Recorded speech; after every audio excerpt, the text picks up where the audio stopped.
Օրեցօր նորոգվելով Էյդեն Թոզեր Օր մարտի 12 Այս աշխարհի խաբուսիկ փառքը Այդ ժամանակ Հիսուսը նրան ասաց. Հեռացիր սատանա, որովհետև գրված է. քո Տեր Աստծուն միայն պիտի պաշտես և միայն նրան ծառայես։ Մատթեոս 4:10 խոսք։ Մարդկային փառքի անհուսալիության մասին միտքն անցնում է ողջ Աստվածաշնչով ու հատկապես հաճախ է հանդիպում Նոր Կտակարանում։ Այդ մասին միշտ սովորեցրել են Սուրբ ու Տիրոջը նվիրված մարդիկ, նաև եկեղեցու պատմության ընթացքում սկսած առաքյալների ժամանակներից։ Սատանան, փորձելով Քրիստոսին, նրան առաջարկեց աշխարհի բոլոր թագավորություններն ու դրանց փառքը։ Մարդ Հիսուսին այս աշխարհի փառքը ցույց տալով նա մտադիր էր օգտվել մարդկային ցեղի ամենահայտնի թուլությունից։ Սատանայի այդ խորամանկությունը կարող էր արդյունք տալ, եթե նրա առաջ մեղքերից զերծ մարդ չլիներ, նա,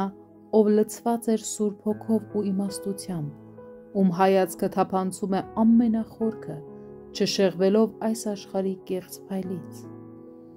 Այս աշխարհի գեղեցիկ պատյանի տակ Քրիստոսը տեսնում էր նրա բոլոր խոցերն ու մոտալուտ վախճանը։ Նա գիտեր,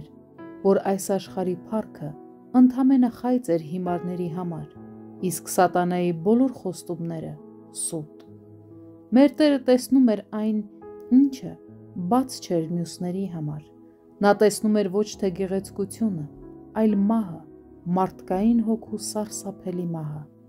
Եվ դա Քրիստոսի մոտ նողկանք էր առաջացնում։ Դրա համար նա չցանկացավ սատանայի հետ որևէ ընդհանուր բան ունենալ։ Սատանայի ամբողջ ծրագիրը հայտնի էր Հիսուսին։ Իր ողջ խորամանկությամբ հանդերձ մարդկային հոգիների թշնամին չէր էլ ենթադրում, որ Հիսուսին ամեն բան հայտնի է նախօրոք։ Սատանան ծանոթ է Աստվածաշնչին, բայց միևնույն է, նա թերագնահատեց Քրիստոսին։ Հակառակ դեպքում հազիվ թե փորձեր հասնել անհնարինին, դրանով իսկ ինքն իրեն խայտառակելով։ Այսպիսով, մենք իմանում ենք, որ սատանայի խորամանկությունն Աստծո իմաստության համեմատ խիստ սահմանափակ է։